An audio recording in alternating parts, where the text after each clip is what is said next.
hear me all right? Perfect, thank you. Gotta use teacher voice. Class starts August 26th. And where I'm at, so at UIC, in addition to being a college professor, I'm also a high school social studies teacher. So I got 3rd, 6th, and 8th period, right? So that, I'm always saying, this year, UIC and the high school start on the same day. So that first day, I got 3rd period all the way to 9 o'clock at night. So I get, y'all pray for me. All right. So, what I want to do today is a couple of things. But first, I want to acknowledge what you all actually do here. You all are one of the few places in the state where I will actually send my students. Woo! So with my high schoolers, and that's the conversation that I have with parents. If you want a place where your young person is actually going to be followed up with and actually have spaces where they can actually go and talk to folks, without looking at them like they're crazy, right? Northern is that spot to support that particular efforts. So I'm actually, some of my high school classmates, their sons and daughters are graduating next year, right? So this thing around sending folks to you all to do that work, because there are other places that I will not send my babies to, right? And there are many of those spaces in the state and throughout the country. Right? So in doing that, and I want to acknowledge Dean Neal and Dean Fox, because hopefully I don't get y'all in trouble. Right?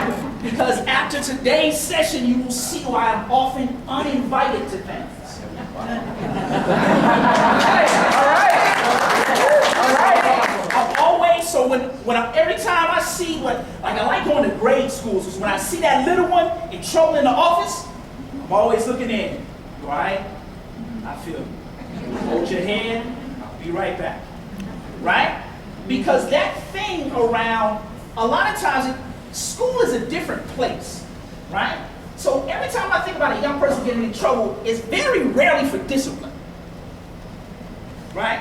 It's a wrong interpretation of what that young person is doing, because most of the time, why are young people getting in trouble? It's not because they are deviant. They are bored shitless.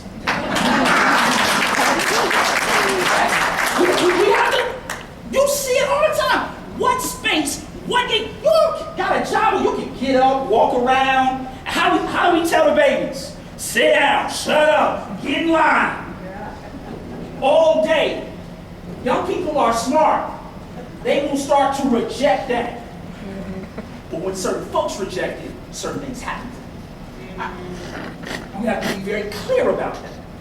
Right? So what I hope to do today is engage us in some conversation, but also to actually spark a dialogue, because the one-off helicopter professional development never works.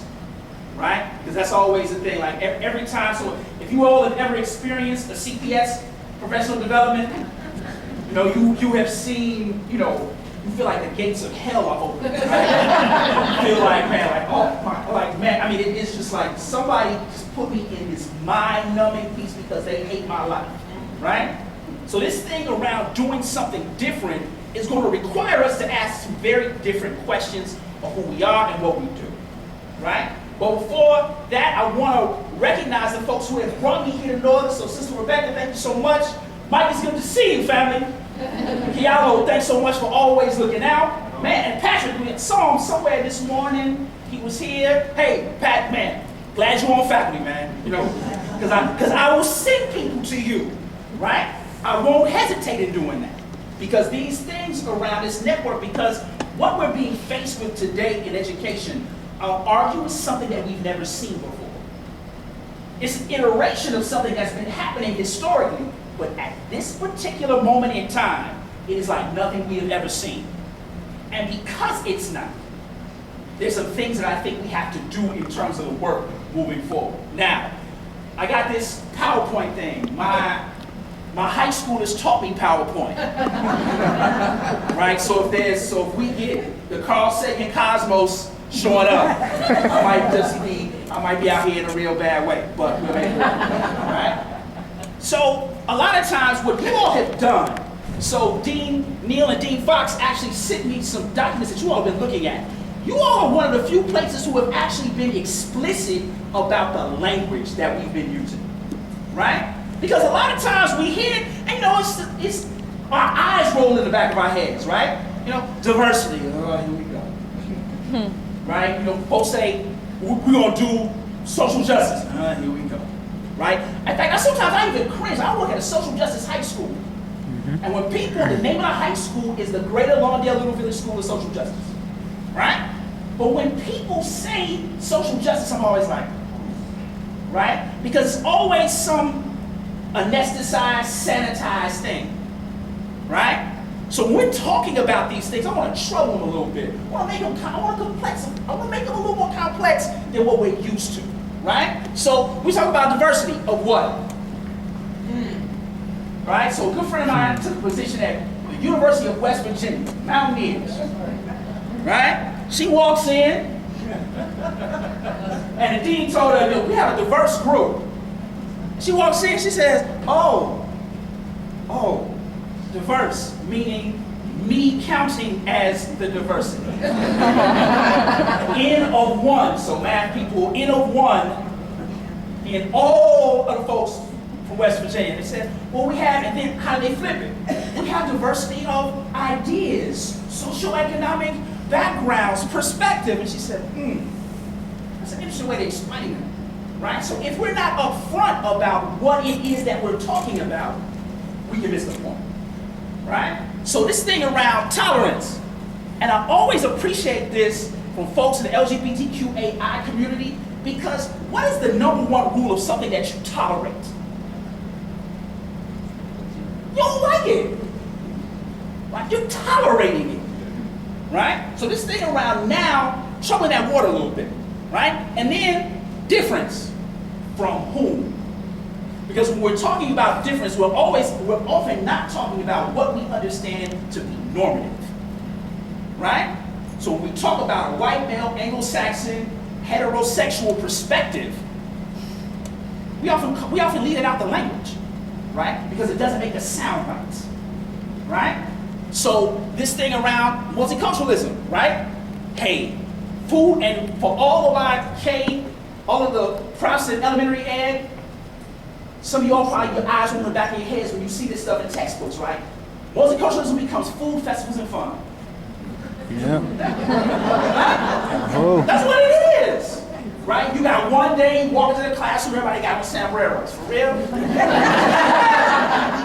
know what it looks like, right? You got somebody talking about, somebody got a pad thai because you got a student from Thailand. For real?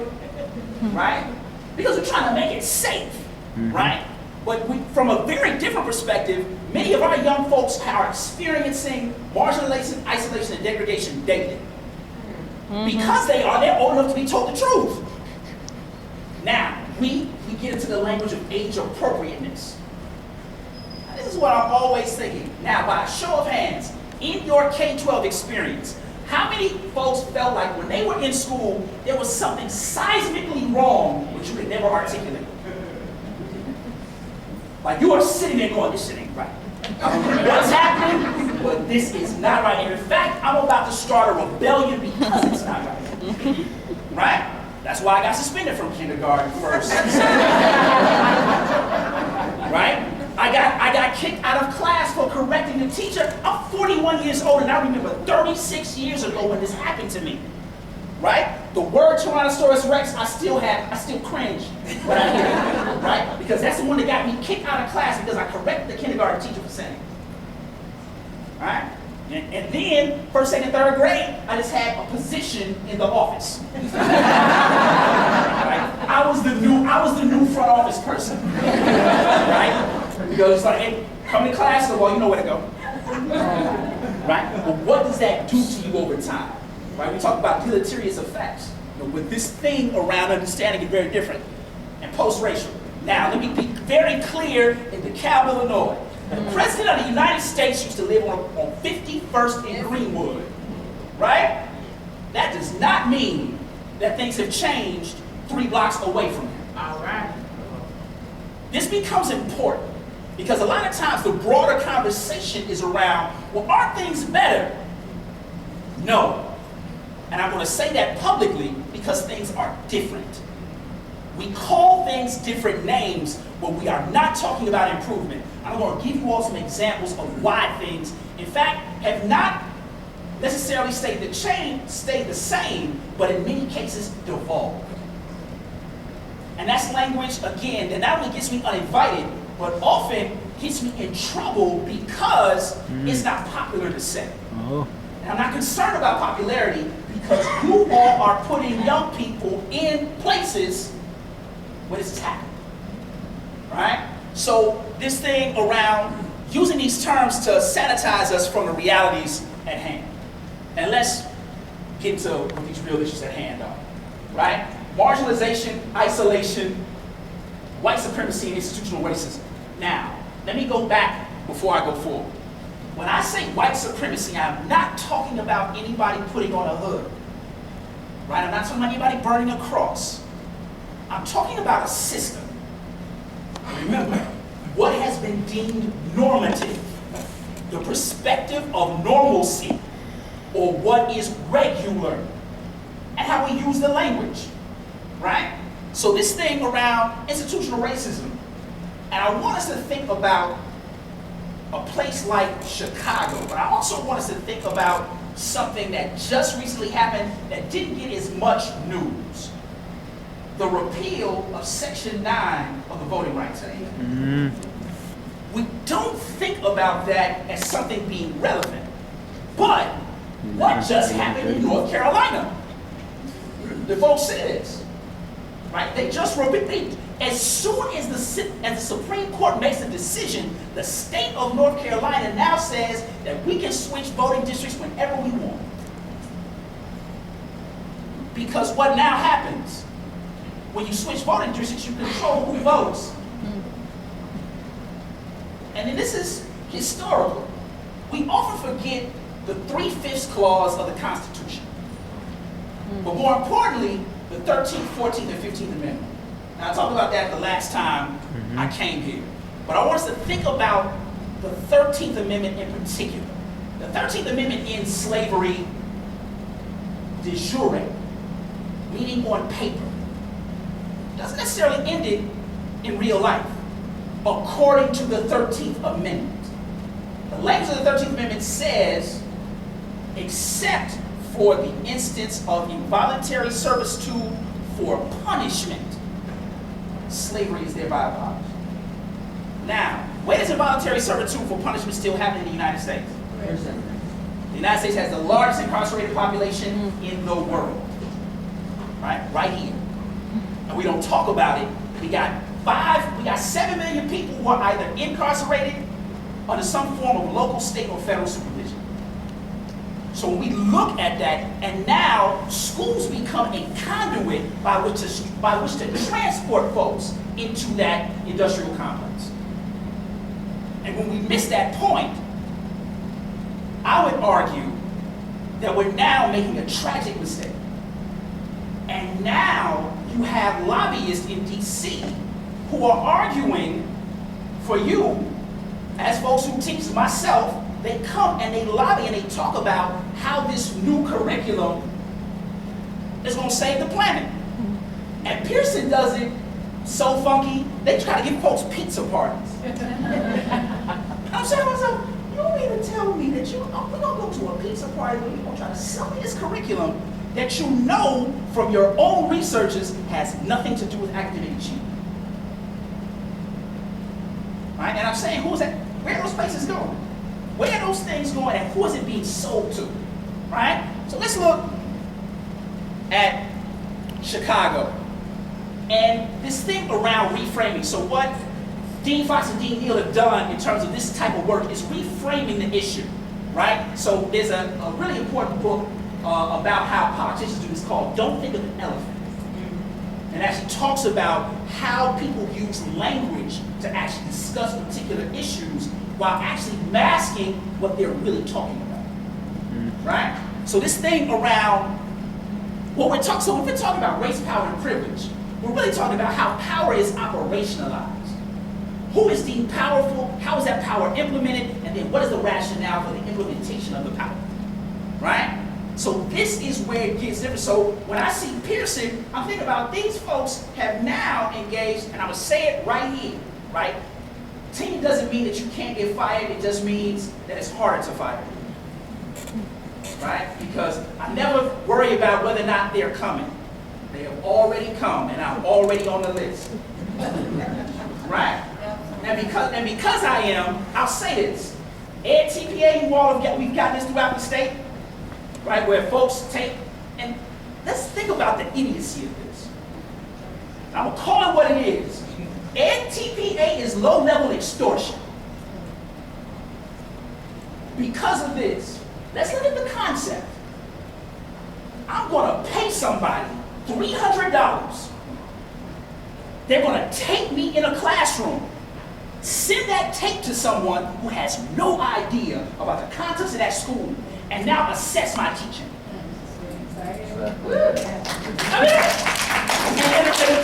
And the prison folks say, well, that's a little extreme. For real? Would you pay somebody? Would you have yourself taped and then have the reviewer who has no context of where in which you actually are engaging your employment as the assessment? I mean, that makes absolutely no sense.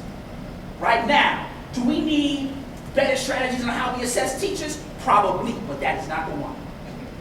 And we have to be clear about that, right? So this thing around, again, going back to racism as a system, right? I would encourage folks, there's a guy named Neely Fuller who writes about this, and he has this long book, has a long paragraph. It's like the United Compensatory Code for Understanding the System Code Concept of White Supremacy. And he says 3 things. When we look at power, we always need to look at these, what he calls the 9 areas of human life and activity. As a social studies teacher, I always work with the literacy folks to get a mnemonic exercise to make me remember what those things are, right? 9 areas. Easiest way to think about it, because I got a bad memory, 3 E's, 2 L's, RSWP. Education, entertainment, economics, labor, law, religion, sex, which is actually politics, war, politics, and a good friend of mine, indigenous brother, always says, you have to put land in that process. Because if we don't understand how land has been used in the making of this current educational moment, we do ourselves a disservice, right? So and there's a guy named Charles Mills who wrote an important book called The Racial Contract. And he always talks about a signatory and a beneficiary. A signatory is somebody who is explicitly named in the contract. A beneficiary is someone who may not be named in the contract but reaps the benefits of the system. And this is a very different process. And when we start to name it in our reframing, we start to see things. So let's look at an example of this and I use Chicago as an example, but I also want to put Northern Illinois in this example because this is where we've seen the shifts over the last 25 years, right? Northern Illinois is different than what it was 30 years ago. The census tells us that, right? So now there's a particular set of shifts that are happening, but there's a rationale around those shifts. So let's get into it. Now, in Chicago, we have closed 49 schools, but Philadelphia has closed 26, New York City has closed 22, Tucson, Arizona has closed 11. What is the rationale for school closings? There's this underperformance and there's an economic argument. The economic argument is often tied into some form of people not either paying into pension systems or being defunded by some factors of state government or a funding equation that's now out of date. Now, if we look at Chicago, this thing is not so much, so the economic argument becomes public education by and large becomes the failure, right? So now we have this new thing to introduce into for the purposes of now driving markets. So education now has become a market in opposed to a public good. And let's keep it really real. Teaching by some is now viewed as low-wage service sector work. And that transformation is now starting to make a different argument. I would encourage you all to look at Paul Vallis. Paul Vallis was interviewed by the BBC 3 years ago. And Paul Vallis said, we only need teachers to stay 10 years. 10 years max, because after that 10th year, it does what? Too much pressure on the pension system. That's his argument. So now, when we look at this kind of neoliberal, so my good friend Pauline Lippman always talks about this is this kind of neoliberal economy. And even as an employed academic, I always try to push my friends around, okay, what does that mean on the ground? Because, you know, as academics, we like to use that googly-googly. You know, we like to say, you know, it's the hermeneutics of epistemology. What does that mean? What does that mean? Can you explain that to your grandmother in the 3rd grade? Right? You can't do that. I don't know if you know what you're talking about. Right? So Pauline always says, understand when things become markets, now the actual play is towards the individual. Right? So I start to sell things to individuals. Right? I start to market them in particular ways. Right? So now in Chicago, you'll see the buses and they'll have all the young folks on the back and they smile and they say, it's your choice. And you're saying, what are we choosing?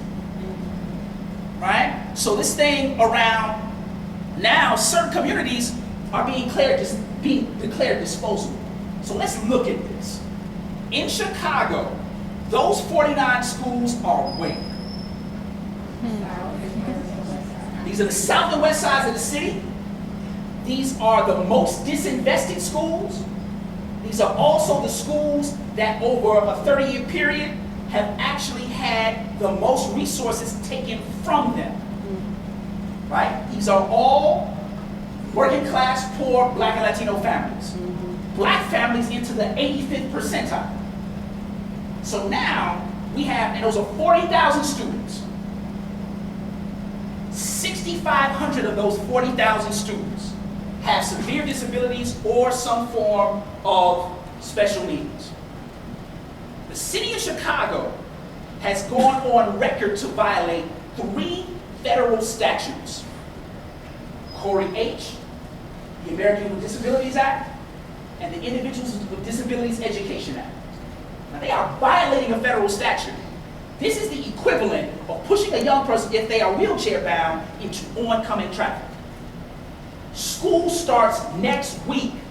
There are 6,500 young people who do not have resource plans for schools that start next week. What is that saying of the system's view of those young people? And now, what does it mean that we send our teacher candidates into spaces like this? What is the development, what is the consciousness raising that we engage understanding this to be true? And again, like I tell my high schoolers, you do not have to believe me. Please look at this. There's a federal case, there's 2 federal cases, and there's 1 civil case that just got kicked out of Cook County. But again, and the rationale, CPS says they have what? No money. But CPS has $1.7 million in a tax incremental financing slush fund to develop downtown. Now, TIFs were originally developed to support schools. How much money since TIFs have been developed since 1987, how much money, what percentage of TIF dollars have actually gone into the schools? Less than 20%. But we have a classic example. We used to call it the Illinois State Lottery. You remember that? Comes to Chicago, comes to the state of Illinois by 84. They say all the money is going to go to schools. The state says, wait, you're making too much money. Let's put it in the general surplus fund. In the general surplus fund, now, if we use the money from the general surplus fund, we don't have to pay, we just start deferring our pension debt. So Illinois is how many billion in the hole right now? What's the last count? Between 18 and 22 billion, right? of a basic process. But the question becomes, if we're talking about power, privilege, and race, who are the affected and what's the rationale? Right? So this thing becomes, there's a guy named Tom Tully that you all should check out. Tom Tully is the person responsible for what they call in Chicago safe passage. Now, Tom Tully is a former Marine colonel whose expertise is hostage negotiation. But I want y'all to think about this. His expertise is hostage negotiation. Now, in Chicago, because Chicago is a hyper-segregated city, you're putting different people across different community lines, not gang lines, because that's the popular rhetoric that we get. In a hyper-segregated city where you don't necessarily leave geographical boundaries, how do you view people who may be different? They may look just like you, but the psychology has them being different because they're from another area. So now, we're not talking about gang beefs. We're just talking about regular stuff that happens in schoolhouses. If you took all the young folks in Sugar Grove and moved them to Sycamore, what's going to happen? Now somebody lied to me and say that's going to be a sanguine, lovely day. Right? Sycamore is going to roll up. Sugar Grove's going to be like, man, what's good? Right? And it's going to be some thumping in there. Especially at the high school level. Right? We don't even talk about athletic boundaries. You're just from over there. And I don't like you. Right? So this thing around now, but we criminalize it in Chicago. Right? Because we don't talk about there have been guns historically flooded into a particular community since the late 60s. Right? So this thing around, if you have this particular relationship, folks who don't have relationships with each other and now being placed in each other's schools, what are you doing? You're creating a conflict to rationalize what? Future closures. So this thing is not a pretty picture, right? But at the same time, we need to understand that if we are committed to engaging this, right? So this thing around, so Tom Tully, he creates all these signs. So if you all came to Chicago, if you came to my house, so when I walk out my front door, there are 4 schools that are being closed less than 4 blocks in every direction. Right? And Tom Tully has put up these safe passage signs all over the city as pathways to be actually garnered by the police. Now, Chicago has one of the highest incarceration rates of cities in the country. What happens after days and months of being walked through police corridors if you're a young person? Then you go to a place with a metal detector. You might wear a blue and white uniform. You're forced to sit in rows and line up. What are you preparing them for? And we don't think about that. We think about it as order and compliance. Because that's what school has become. So if we understand these things to be true, what are we doing with what we know? That's a constant question that I'm asking, right? Because here, in a city like DeKalb, in places like Sugar Grove, Sycamore, Aurora, Naperville, they have now, these are different places. Palatine High School is now 40% Latino. And I'm saying to myself, oh, what's happening here? Right? And here's the thing, the teaching population has not changed. Nope. Right? In fact, the teaching population is still in the 93rd percentile. Oh. And I'm saying to myself, if I'm that young person, I'm coming into this, I'm just gonna have some problems. For real. Right? So now, if we understand these things to be true, how are we engaging folks? Right? So, again, back to this reframing. So we're talking about, in Chicago, and actually Northern Illinois, we're talking about 100 years of forced hyper-regional segregation. Right? You're talking about rationales where at one point in some cities, it was illegal for Black and Latino families to go to school. This is in Illinois. Right? We think about that as the Deep South, no, in Illinois. right? School overcrowded. My father turned 73 today. He graduated from Oakland High School. He graduated from Oakland Grade School. His third grade picture still sits on top of my grandmother's mantle. My father in 1948, I'm sorry, 1948. I'm trying to make 83, right? In 1948, he had 66 students in his third grade classroom. One teacher. And they're sitting 3 to a desk with one slate. And he always be like, young blood, look, that's my name to him, right? Young blood, what is the school overcrowding issue? He's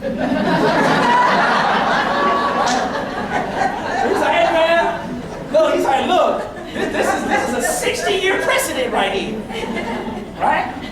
But what he also says is like, look, and he and I were having this conversation about 2 months ago. I said, Dad, look, I'm gonna tell you straight up. I always think about it, because remember, those 49 schools that were closed in Chicago are grade schools. They're K-8. So in Illinois, what's the threshold year for young folks completing high school? It's not 10th grade. Right? 6, 7, and 8. We know that if a young person gets through 6, 7, and 8, they got a greater chance to completing 12th. If I'm in 6th, 7th, and 8th grade now, I come from one of those 49 schools, and I'm thinking I'm about to go to a 6th, 7th grade split classroom, anywhere from 40 to 45 students. I'm not going. And that's not a deviant decision. That's an informed decision. Because how much learning is happening in a 6-7 split with 45 students? I do not care if you were the coldest teacher in the universe. And I just might be at home on Xbox, Wii, right? Facebook, right? Because going into that space is actually devaluing me. In fact, it's dehumanizing me. And after a while, because young folks are smart, we have to think about that differently, right? So now, and these are the conditions that some of our pre-service teachers may be entering, right? How many of y'all are familiar with the town of Waukegan, Illinois? Ooh. Right? Now, Waukegan, in 20 years, has gone from 75% white to 62% Latino. I'm familiar with the schools, a town that they were in Chicago called Cicero. Right? Now Cicero, and my high school is right across the bridge from Cicero. I'm 41 years old, I'm still looking over at the bridge like, man, Cicero. It was literally, it meant, so Cicero, Marquette Park, and Canaryville in Chicago. We stepped in there, you were either gonna have to fight to get out, or it might just mean your life. Just what it was. So now I'm going to Cicero and I'm taquerias, pastelerias. I'm like, oh, it's good. And one of my guys always says, yeah, bro, it's a new Cicero. We all over here now. And I'm saying, now that's different. But again, now what happens at the schoolhouse level, because what we're seeing are not necessarily dropout rates, but push-out rates. So this thing around students being deemed deviant and now being excluded, and we see this here in places, and you all haven't gotten it as much, but it's coming. This thing around charters. Because what do charters do in terms of dismissing students? They have a thing called a non-disciplinary dismissal. So if you have 2 consecutive Fs, you can be kicked out. Now, those 2 consecutive Fs don't have anything to do with discipline. It just means that you may not understand the material. And because you may not understand the material, the school feels this rationale to kick you out. Because they are judged and kept open based on what? Test score performance. Solely. Right? So, these are places where folks are going, right? So now what? And I don't ask this question pejoratively. I ask this question every day of myself. Right? If I know young people to be existing in these conditions, as a faculty member, who do I work with, who do I build alliances with, so those young people can enter those spaces as teacher ed candidates and work with other folks to change the condition. I have an agenda. I am not objective. So a lot of times you think like, no, you're a researcher, Stovall. You should be objective. Guess what? Let's just keep it real simple. Cancer surgeons, well, oncologists, are not necessarily concerned with just doing work with people with cancer. Many oncologists are trying to do what? Cure the disease. That's not objective. We are trying to eliminate the disease. Same thing with HIV/AIDS research. There's nothing objective about that, right? We can use methods that may be less partial, but objectively, no. Because what I'm seeing in Chicago and Philly and New York, here in DeKalb, Sycamore, Sugar Grove, Aurora, Palatine, Elgin, is that there has been a collective hit placed on the backs of these young folks. And I don't say that pejoratively or to spark controversy. I say that because there have been rationales placed on what's happening to these young folks. Let's use another example. We all get inundated with Common Core, right? And if anybody's going to the Common Core workshop, they give you an hour and a half of I don't know. Every answer to Common Core, I don't know. I don't know. And I'm like, what the? People pay $700 to listen to you say I don't know, right? But this thing, what also happens in talking to K6 teachers, especially with English language learners and bilingual education, there's little to no provision in Common Core for that. So now they get crashed. So now you get a rationale to cut bilingual and English language learning programs. So to pay attention to this and really understanding power and how it operates and whose opinions are being privileged in this process. Right? Let me do a check-in. Is this stuff making sense? Yeah. All right? So this thing around the necessity of challenging the rhetoric and engaging our practice.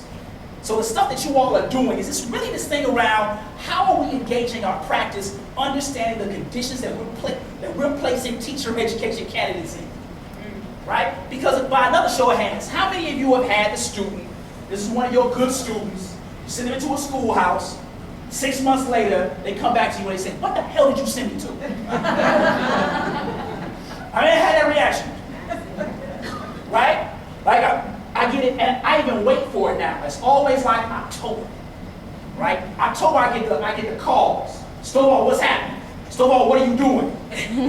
Well, what did you send us to? You were lying the whole time, right? So this thing around critical pedagogy, not as rhetoric, but as modeling justice-centered practice by which to demonstrate connection from thought to action. Now, I get a little more controversial with this.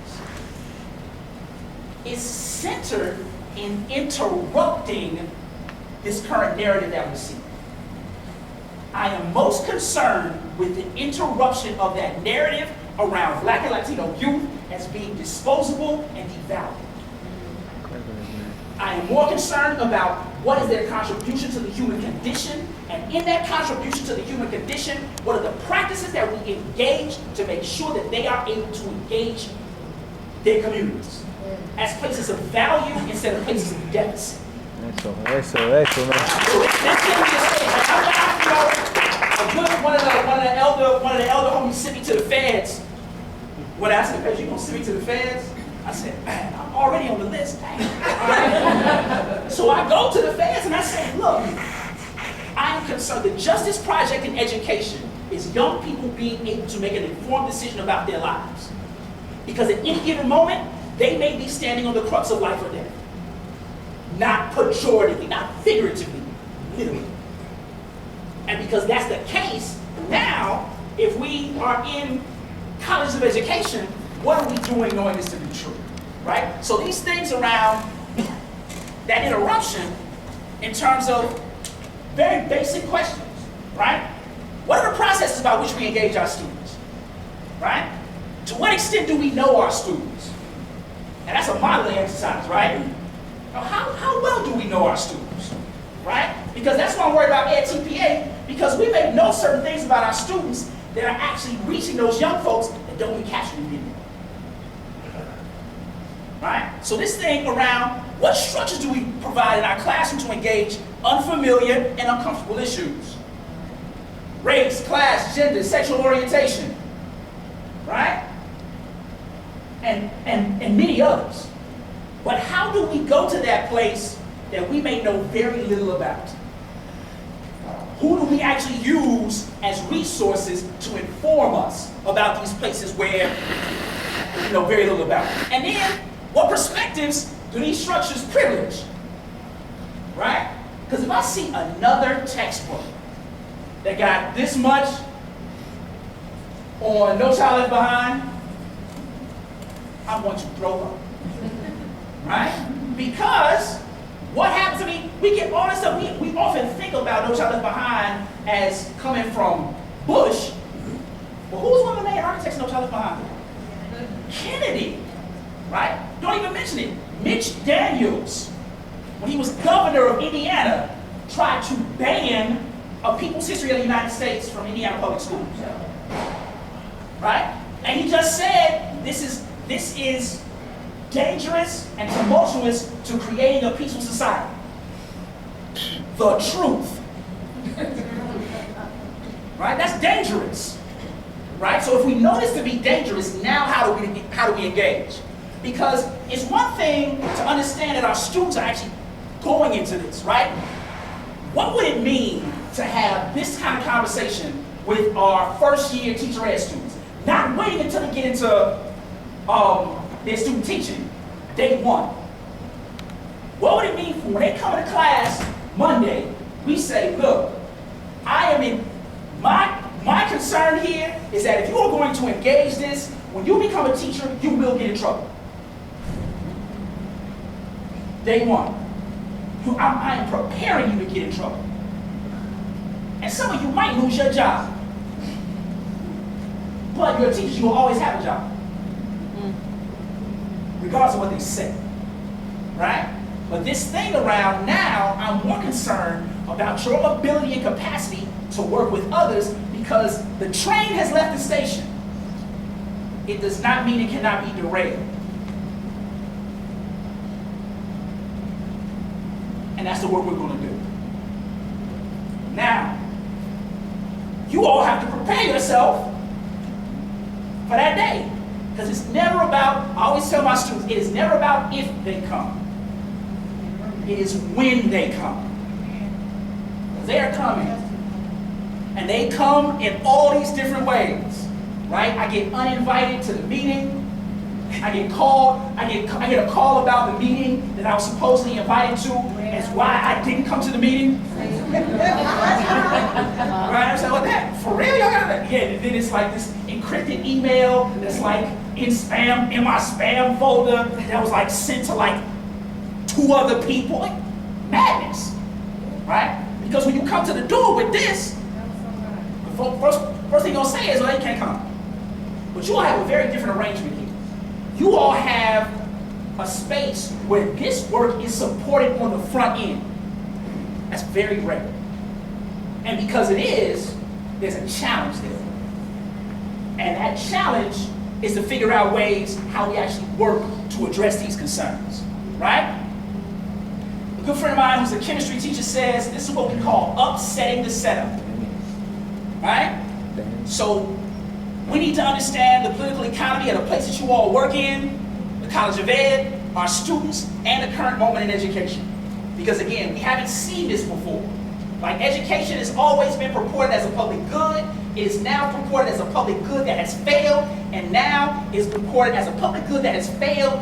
Now it has been turned over to free market economies. And that's a very different moment. So this explicit commitments to model the skills we aim to develop in our students, and then asking a question: how do these skills interrupt the status quo of white male, Protestant, heterosexual, able-bodied normativity? Right? And I think about this in very simple terms. Right? I know as academics, sometimes we try to confuse people with our googly goo.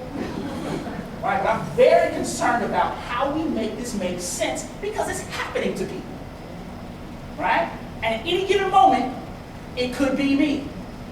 I cannot jump out on, what's that, Glidden Avenue, right, and jump in front of a police car and say, stop, don't shoot, I got a PhD. That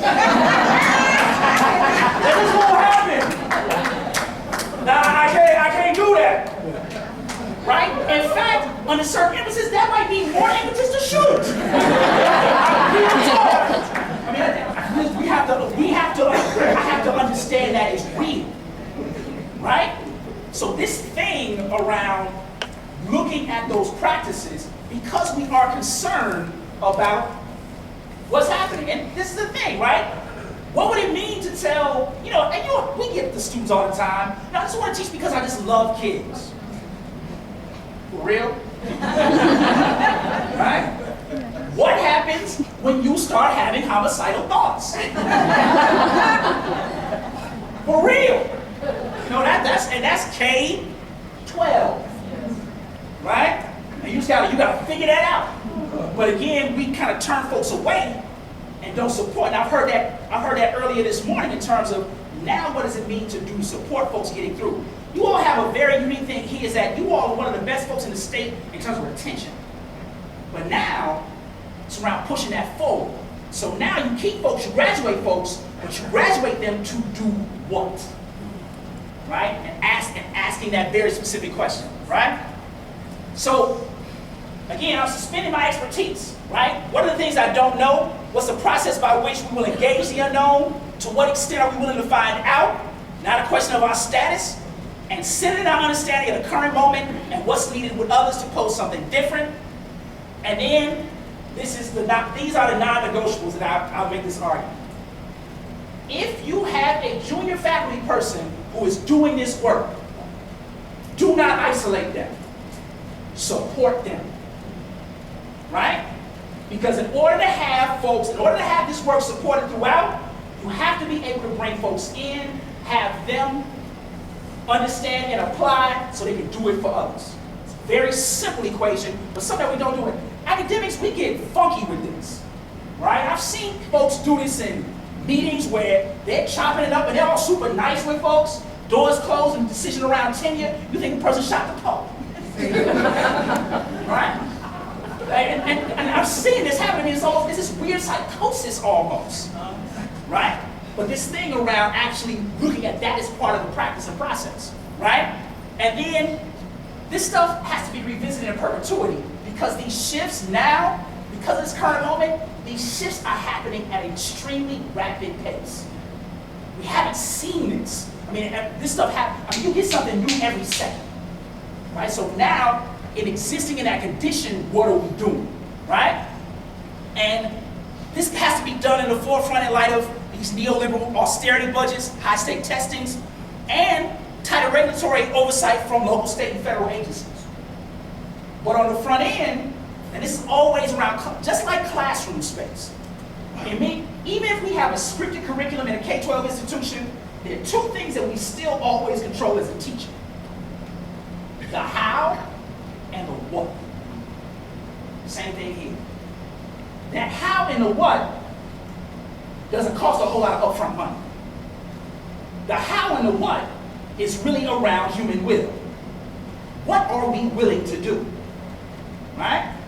And now, how is that reflected in our day-to-day? Right? So, real simple ending points. This is not always nice. It will challenge how you see and operate in the world, but it's necessary if we're committed to engage in justice-centered solutions who have been perpetually experienced with communities who have perpetually experienced injustice, because that's the social justice, right?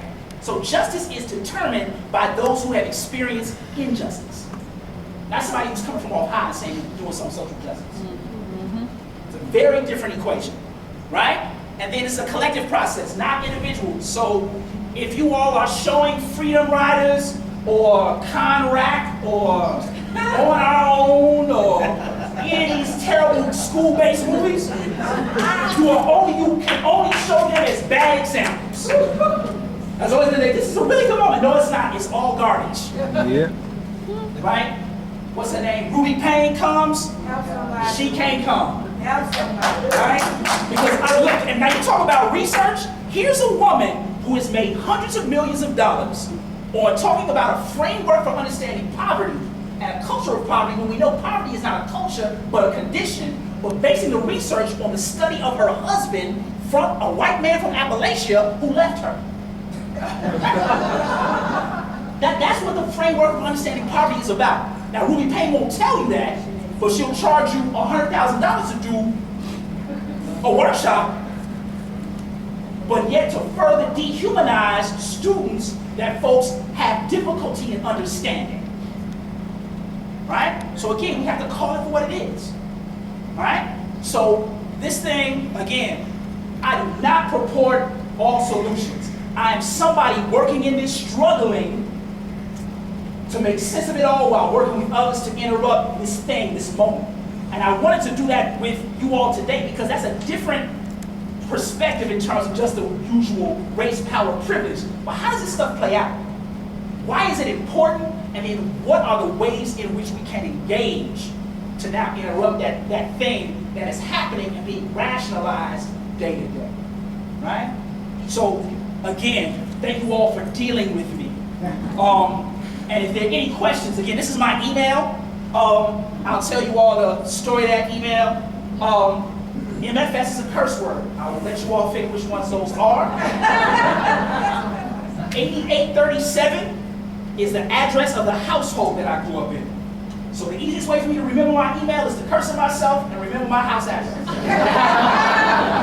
That's a very simple process for me, right? I try to keep things simple, all right? It doesn't always work, but I'm willing to engage with folks to actually work in this moment because I think we have a very unique opportunity in this moment, but we have to be willing to engage in the spaces when it's no longer nice, right?